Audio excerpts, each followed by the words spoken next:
Hello and welcome to this webinar about efficiency optimization through monitoring from AKONET.Cloud.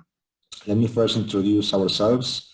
Here with me are Xavi Alves, our research manager from AKO, and also Mr. Juan Gonzalez, this is our software connectivity and digital services product manager. So myself is Jose Maria Cabria, and I am the product manager for control.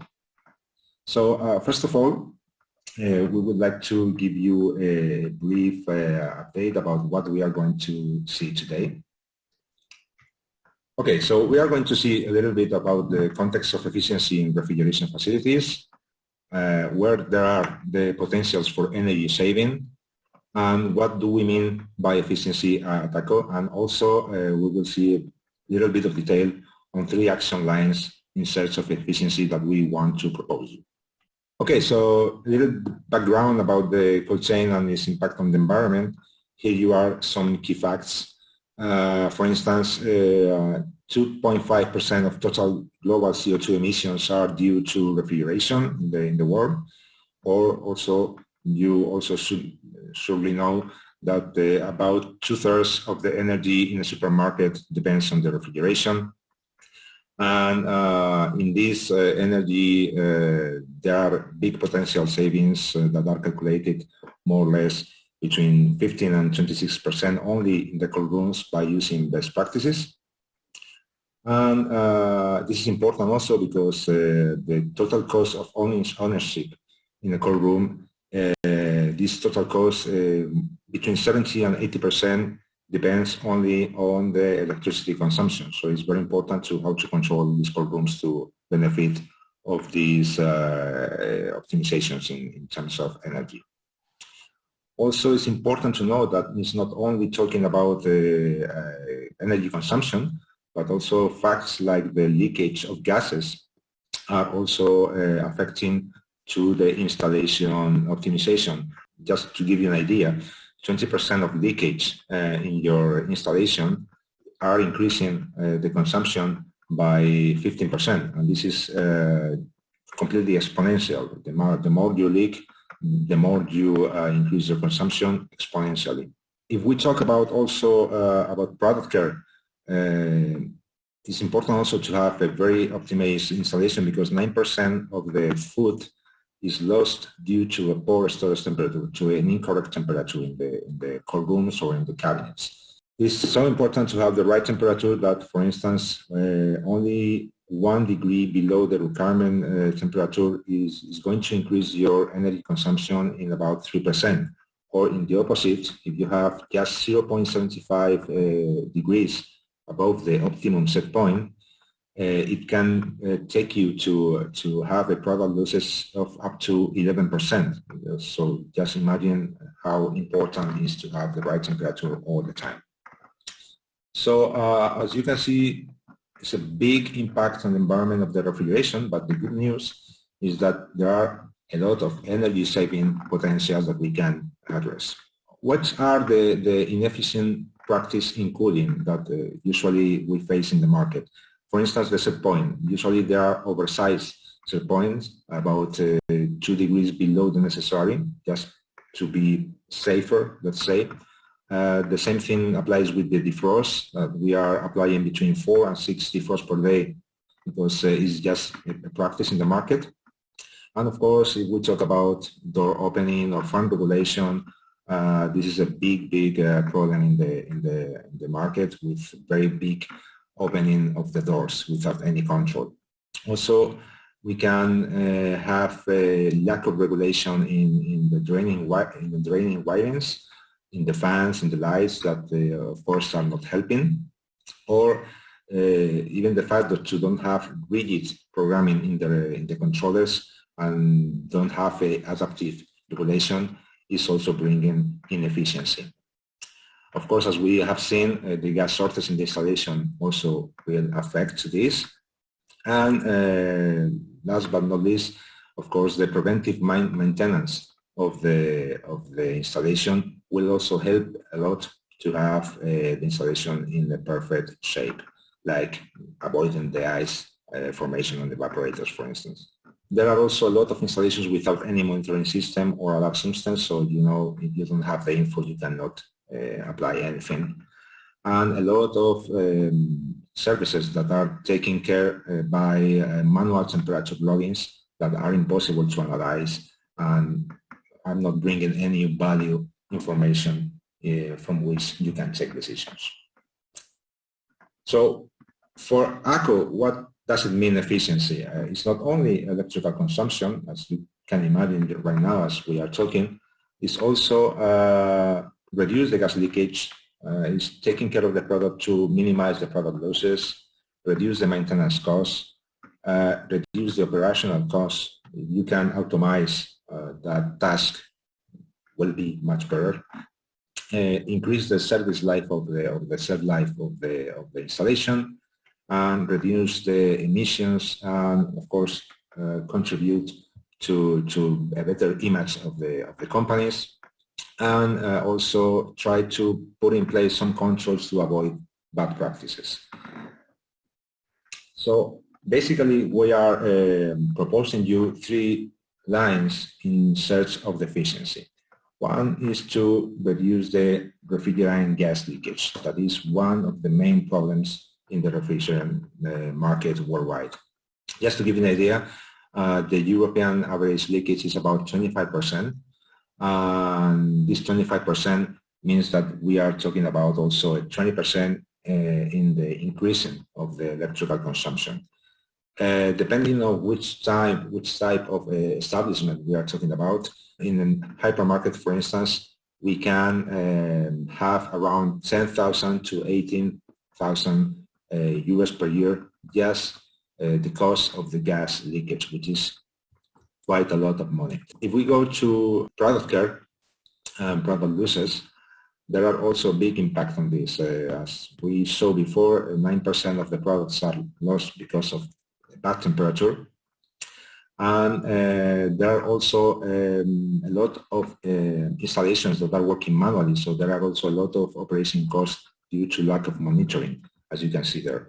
So depending if we talk about convenience store or hypermarket, let's say big installation or small installation, we are talking about between 5,000 to 13,000 euros that we can avoid every year per establishment.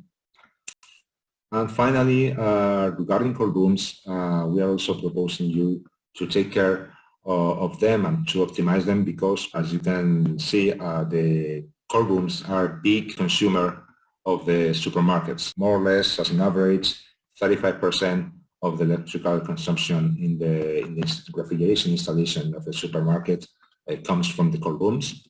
That means that in a typical supermarket or hypermarket, we are talking about between 10,000 to 40,000 euros per year just in electrical consumptions, taking into consideration that a supermarket are around 5 cold rooms. In a hypermarket, we are talking about 20 cold rooms. All of the solutions you are going to see here in this webinar are connected. We don't understand the efficiency without connectivity. And all of them are connected through several ways, several methods. We can work with wireless system, working with narrowband Internet of Things, IoT. That means that every single device has their own capability to communicate directly with our monitoring system on the cloud. Independently of this wireless or with wire, it is a fully secure environment. And the other way we are doing is through Modbus that connected to a gateway that can transmit to the same system either by GPRS or by Ethernet using their own property line. So in the cloud, there are all our, let's say, business intelligence or application intelligence, the configuration of the equipment, the data dashboards, the alarm management, the reports, and the user and security items. So everything is, let's say, cooked on the cloud, and then you can apply and access to this data and valuable information through our apps, through any web interface, or even you can integrate these solutions in third-party solutions. Okay, so we are going to begin with this first proposal we have for you is how to optimize cold room. For cold room utilization, we have designed and patented our advanced controller, what we call AKOCORE Advanced, is this cold room controller that you can see here. And thanks to the firmware that we have patented, the algorithm that is called cell drive, we can achieve a lot of improvements on your cold room, not only in terms of energy efficiency, but also in terms of product conservation and maintenance costs. These are some useful information that we can offer to you. For instance, how many times it can be the cold room within the temperature range that we desire, or how much time is in defrost time, or how much time is the compressor activated. We also offer to you a way to understand the grade of optimization that the cold room is achieving by this intelligent controller.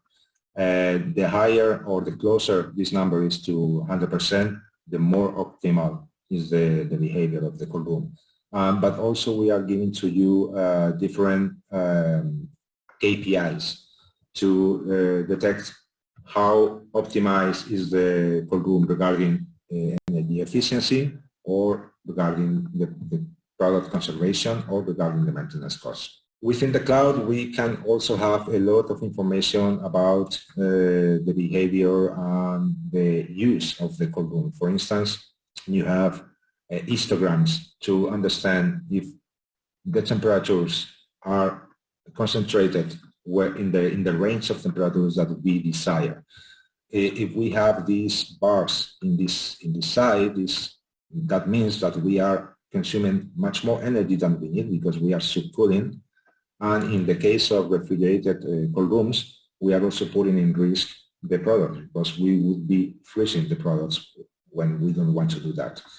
On the opposite side, if these bars will be on the red area, that would mean that we are overheating, we are not reaching the desired temperature, so we are putting the product in risk, and also is affecting to the aging of this product. You can have also information day by day, probe by probe, with minimum maximums, average temperatures. We have also HA, CCP alarms and so on, of course, all the kinds of alarms that you can imagine, maximum, minimum. And also regarding the use of the cold room, it's important also to monitor the door openings. Just to see how this controller works, we are going to see a short video in which you can see a real cold room in a restaurant. It's a frozen cold room, a negative cold room, in which you are watching several things. In black, you see the standard controller, parametric controller with a fixed programmation, and in red, you are seeing this advanced controller, AKOCORE Advanced, with the cell drive algorithm working. So the first thing you are seeing is that we are doing in the standard mode a lot of defrost, for sure, because they are programmed every 6 hours. And you can see in the picture that the evaporator is becoming white because of the ice formation, and then it disappears every time we have a defrost. As you can see here, it's white and then defrost and disappear. Okay. On the red side, you can see that the cooler is more white, it has more ice, but it's not ice, let's say, it's just frost, okay? So the evaporator is not blocked in any moment. What we are doing is to take advantage of the frost that is formed in the evaporator fins. So the distance between the fins are getting closer and closer, and you know that when you impulse air through a kind of funnel, the air gets fresher. And of course, if the walls of this funnel are covered by frost, it would be more fresh. Okay, so what we are doing is to do free cooling. We are taking advantage of the frost in the evaporator to return this, let's say, energy in terms of cold to the cold room, to the ambient. So that's why we leave the evaporator more time in this way. And now here we have made the first defrost, as you can see, after 58 hours approximately. During this time, during these 58 hours, the evaporator has not blocked in any moment. That's another advantage of this controller, that it will eliminate any evaporator blockage. So it's an important saving also in terms of maintenance. So as you can see, the standard mode keeps on doing defrost all the time. Okay, so in this example, for instance, what we can see is that we have improved the time that the cold room is within the temperature that we desire, about 12.5%. So that means that we have a better product conservation, and that is because, of course, we are doing much less defrost. In every defrost, you reach up to 20 degrees more or less, so the temperature is more stable. But we are achieving better temperature with reducing also the use of the compressor. We are passing from 40 hours of compressor activation to 33.7 hours. That means a 16% reduction, which is important because we are doing this free cooling. That's why we call it free cooling, because it's more or less free. Okay, we have achieved to reduce dramatically the defrost and around 87%. So that means that you have less mechanical stress because less compressor activations, and less thermal stress because you have less defrost in the evaporator. And these two stresses, are main causes for leakage as well. So that's why we also talk about better maintenance of the cold room. And finally, you can see very clear here that the electrical consumption is reduced a lot just by changing the controller of the cold room. Nothing else is compatible with any kind of cold room. So it's important savings, as you can see. Okay, so what we achieve, we eliminate the cooler locks by ice formation in the evaporator. We are defrosting only when necessary, improving the product preservation because, as you can see, we are more time within the set point range. And we are also increasing the compressor operational life because we are reducing its use and its activations. Okay, because of these less activations in the compressor and the defrost, we are also reducing the probability of leakage in the cold room. And most important of all, or most incredible of this product is that, in spite it is an advanced controller, the parameterization of this controller is quite easy. You just only have to introduce two parameters. One is the type of installation, and the second parameter is just the set point of the cold room, -18 or 3 degrees or whatever. With that, the controller is completely programmed, and you don't have to do anything else. It will begin to adapt to the use and characteristics of this cold room, and it will be adapting its regulation. So the probability of making a mistake while parameterizing the controller is practically zero. Okay, a real case study in a supermarket in which we introduced this controller. This is concretely, this is a negative cold room with two refrigeration circuits, two evaporators with two condensing units, with hot gas defrost. So you can see that it works with electrical defrost, with hot gas defrost, with air defrost. Okay, and we achieve in this case an energy saving of 31%. We increased 31% more the time within set point, and we save in this only in this cold room more than 600 euro. That it came in an amortization or payback in just 5 months. So the payback is quite immediate, let's say. So it's quite interesting, this solution. As you can see, we are offering you the solution to controller the gateway and the power of the AKONET.Cloud to monitor all your installations, multi-site, and completely scalable. Okay. Okay, so this is the first solution, and now I'm going to leave the presentation to my colleague Juan Gonzalez, that is going to show you how to achieve also a solution for temperature monitoring alarms.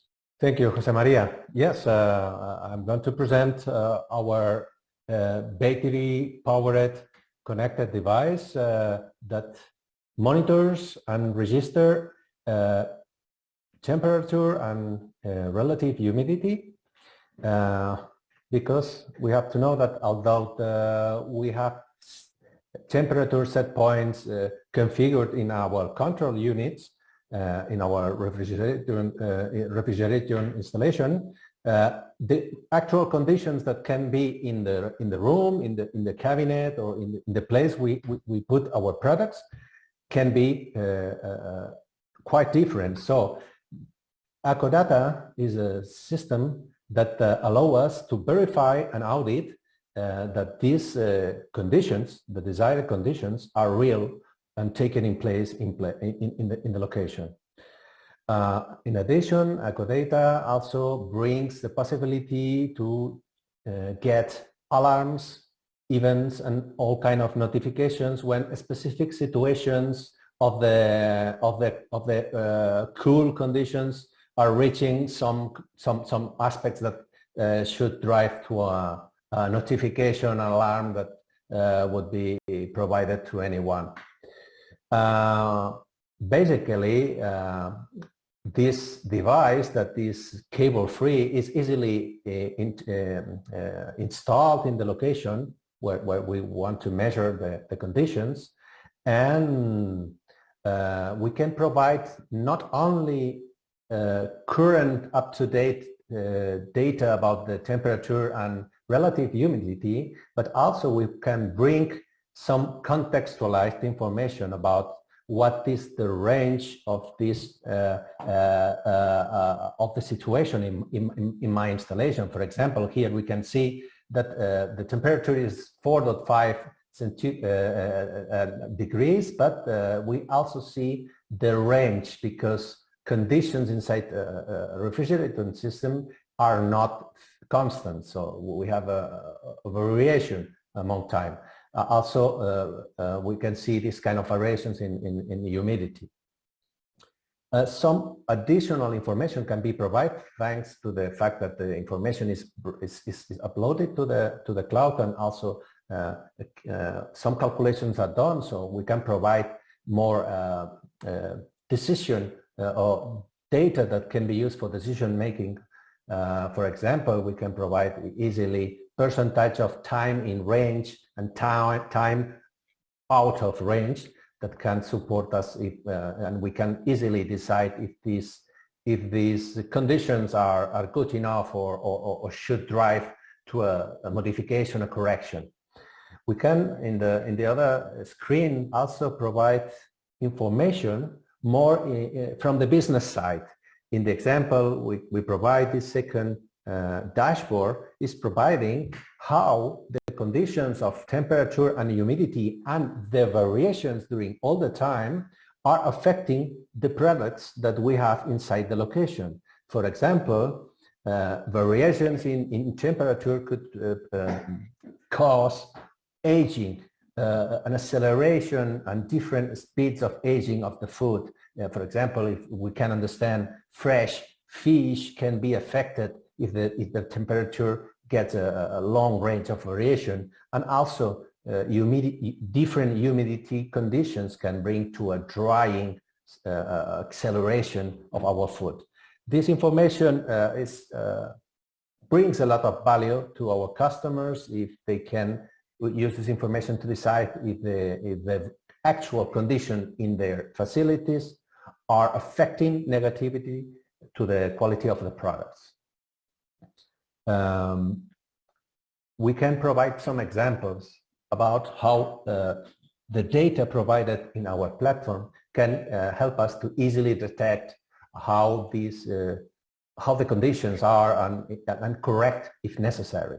For example, we have an example of a battery cold room, and in the information provided here we can see that the battery cold room most of the time is in green. This means I am inside the range, the desired range between minimum and maximum threshold, temperature threshold.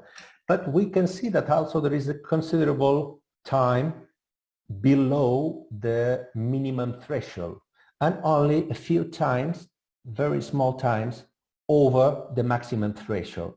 This is combined with information provided here that we have maximum and minimum threshold. We can see there is a considerable amount of time that my products are below temperature, that are not probably also are affecting quality in my product, nearly freezing conditions.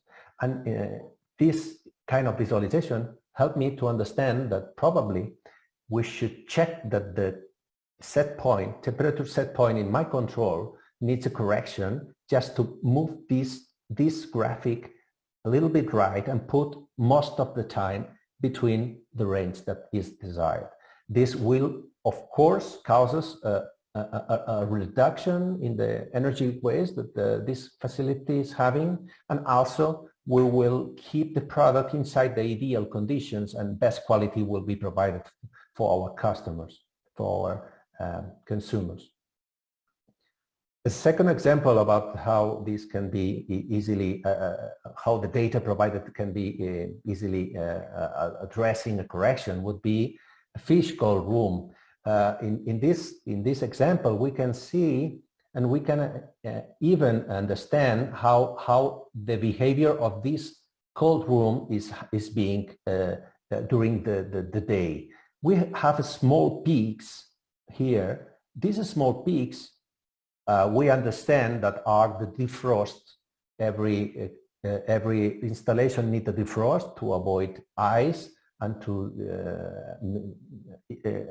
get ideal conditions. This defrost is quite normal. As we can see, temperature is not being dramatically affected, but we have a big peaks here, and easily we can understand that this cold room is often with the door open, and this opening door quite often is causing a decreasing of the temperature inside the cold room.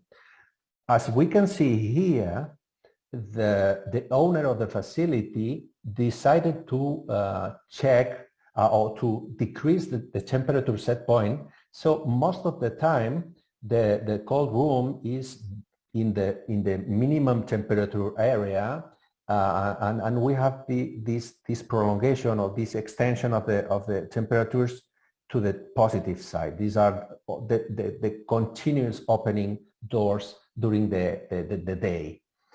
So finally, we have detected a bad practice. Probably the use of this cold room is not good enough, and my personnel, my operative people in the facilities opening door too often and too much time, and this is affecting the behavior of my facility.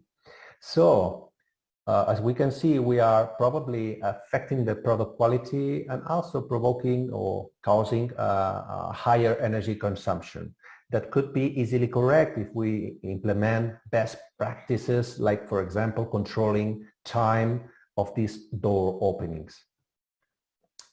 Another example that can be easily seen is this frozen chest. In this case, the owner of this facility was selling shellfish that was being frozen in this frozen chest. As we can see easily, most of the time the temperature of the frozen chest is in the upper side of the temperature. So we can see there is now an equilibrated situation of temperature, and most of the time the product is in the maximum temperature side. So product quality is being affected. And finally, the situation is that this owner was upset because he was not selling products real well. Finally, when he put this, he realized that most of the time temperature was not ideal for him, and he decided to control the set points and get a lower temperature that could ensure the quality of the product. In this case, we are not bringing efficiency, but we are improving the quality of the products, and finally supporting him to sell more products to the customers. And another example could be in the side of alarms, events, and notifications, because these devices are constantly tracking and registering temperature. I can decide when a specific event needs to be notified to the people that is in charge of these facilities. In this example, we can see a singular increasing of temperature in the location, not normal, something must be done. So we understand immediately that when this happens, we have defined a process to send a message to my maintenance team. I need my maintenance team to come to my facility to make something. But in addition, the notification was also sent to the owners of the property, and they decided to go to the supermarket and take the products in this cabinet and take them out and put it in another facility that is working properly. So meanwhile, the maintenance guys were going there and taking the repairman of the facility. The products were not being affected, and when everything was done, several hours later, finally these products could be put again in the facility and keep business as usual. This is an example also about how these kind of devices can help us and avoid problematic losses and economical impact in my activity. So what we achieve with this kind of devices? Well, first, and very important, a lot of people is taking this registration manually. We avoid this kind of manual registration, and we introduce a system, very easy to install, very non-intrusive system that can be put, plug, play, and get instant data in my platform. So I can implement from one day to another a system that send me real-time alarms, events, and notifications. I get trustful, contextualized, and business-driven information. And when finally I have a platform that is easily scalable, I can have multi-site, multi-location views of my entire facilities and easily integration with third-party systems. Just to end, an example about a real food retailer that has in a specific hypermarket of 12,000 square meter, we detected 66% of bad practices, nearly 2/3 times of activities that were properly done. We improved 35 of incorrect settings that were driven to increasing energy consumption or affecting product quality. The project was real, had a return in less than 1 year, and in this specific location, additional savings were of 5 figures. So finally, we understand this product, this connected and smart product, easily bring returns to our customers.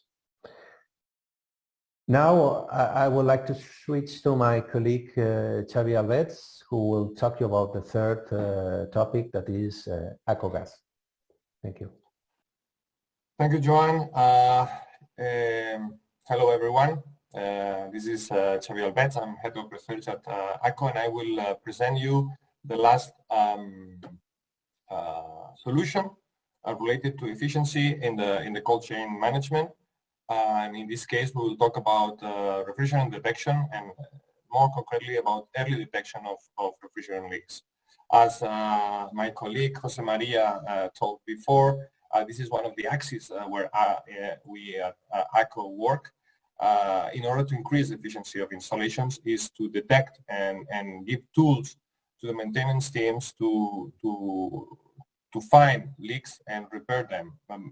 this is one of the most challenging aspects nowadays in installations using HFCs in particular, but also in any kind of refrigerant in general, because of the F-gas and the related effects, basically increased costs and reduced availability of refrigerants due to their high contaminant components.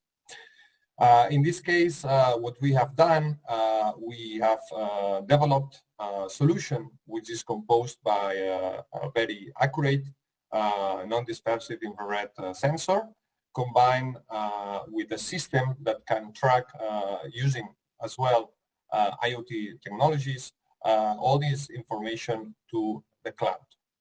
The combination of the two parts, on the one hand, very low detection limits of the device and proper management of alarms, notifications, and business information, it's very powerful support for the decision making for the property, for the maintenance teams. In this case, we can see here, for example, that our device is able to detect leaks that are very, very low, impossible to detect with most of the technologies that have been historically used in refrigeration applications for refrigerant detection, and also can give us information on where the leak is happening, an estimation of the intensity of the leak, which is also becoming a very important information for the operational part, and the environmental impact of that leak. And last but not least, if the leak is not constant, as we will see later on, will give us an estimation of what is the time which is more probable to find the leak. More concretely, we will see some kinds of leaks that in our already large experience in the field we have detected in working with several food retailers and also in industrial refrigeration. The first one is probably the most known because it's probably the most general, but as we will see later, there are other examples, which is a stable leak. It's leaking more or less the same every day, every hour, and these leaks generally are important, and they can produce big impacts in energy, and of course in operational side, because of course this constant leak, even if it's small, will produce over a year an important impact on the amount of refrigerant, causing to refill the installation and causing, of course, important operational costs that will be each time more and more important due to the F-gas regulation. As we can see here, the concentration that is generated around the leak is more or less constant, and the translation in kilograms per year is also more or less constant. In this case, we are talking about 30 kilograms per year of leak. In the table below, we can see that all the things that are related to this leak, the cost of the refrigerant replacement, the cost of the energy, the environmental cost, the risk related to the breakup of the cold chain, because sooner or later, if we do not refill the refrigerant that we are losing, we will eventually lose cooling power. And finally, also this leak is related to some, let's say, probability of rupture. It means that a small leak can suddenly become a rupture of the line, and then we have a massive problem because we will lose all the refrigerant in a few hours. A second very popular leak that we have seen in the installations that we are monitoring already with our customers are the overnight leaks. These leaks are generally small and related to periods of inactivity. And those periods of inactivity, so when doors of the cold room or the cabinet are completely closed, is that we can see that there is some pile up of refrigerant and some concentration that can be seen. These leaks are also related with high gas and energy costs and have a slightly lower impact in the rupture or the cold chain breakup, as they are generally smaller. We can also talk about ramp leaks where there's a small leak that is warning us for days, and all of a sudden the orifice appears to open up, and then we can reach huge, large amounts of refrigerant in several days. This is a good example of why the detection technology is very important, but also the communication system and the information that is provided by the monitoring system. Because by looking at it, we can prevent important and very costly effects on our installations. We have seen several kinds of leaks, especially, for example, when defrosting, micro leaks, or those that are repetitive. It means that preparation that was done in the past when the leak was found was not sufficient or was not good enough, and the leak comes again. This is also a good example to understand how the system it's good to locate leaks, to repair them, and also to assess the effectivity of the reparation. And this is one of the tools or the parts of the tool that are more important. It's also a good way to certify if the leaks are repaired, check the ambience around the system, and ensure that the concentration is zero, as it should be. What is achieved with this system? Well, detection of leaks, it's one of the most difficult parts nowadays in installations, and especially in those that are powered by HFC refrigerants. So this is a big tool in order to help maintenance teams to locate leaks, because we can provide information about location, about time, and about intensity of the leak. This is also helping the maintenance teams to prioritize leaks. So we will fix first, or we try to locate and fix first the ones that are really important in terms of kilograms per year, because those are also the ones that are related to more economic and environmentally impacts. Obviously, by knowing that we have one cold room or one refrigerated display with concentration, it's informing us that the leak is in that area and not in the other part of the system. This is especially important in centralized rack-powered systems, especially in supermarkets, where we know, sorry, or the owner knows that there is a leak, but they don't have any kind of tip or information about where the leak could be. This system helps to reduce the time of location of the leak, because we already know in which part of the system the leak is taking place. Basically, these two aspects, they help us to extend the operational life of the installation, because some installations that are leaking huge quantities of refrigerant and that they might need to be dismantled because of the reduced each time more and more availability of those HFC refrigerants, could be extended their lives by keeping the refrigerant inside the refrigeration system as it should be. And basically, and finally, sorry, these best practices help us to reduce atmospheric emissions, and of course, it is perfectly compliant with regulations for each country, and also European ones as the F-gas. Last but not least, and as my colleague Jose Maria said before, most of the installations that are running with very low charges of refrigerant are not that efficient as they should be when the nominal charge of the refrigerant is in place. That's why it's also a good practice to avoid leakages, not only, of course, to avoid the loss of refrigerants and the loss sometimes of the cold chain effectivity when we don't have enough refrigerant to run the whole system, but also we are able to keep our energy performance around 100% and not adding penalties in the consumption by running with low charges of refrigerant.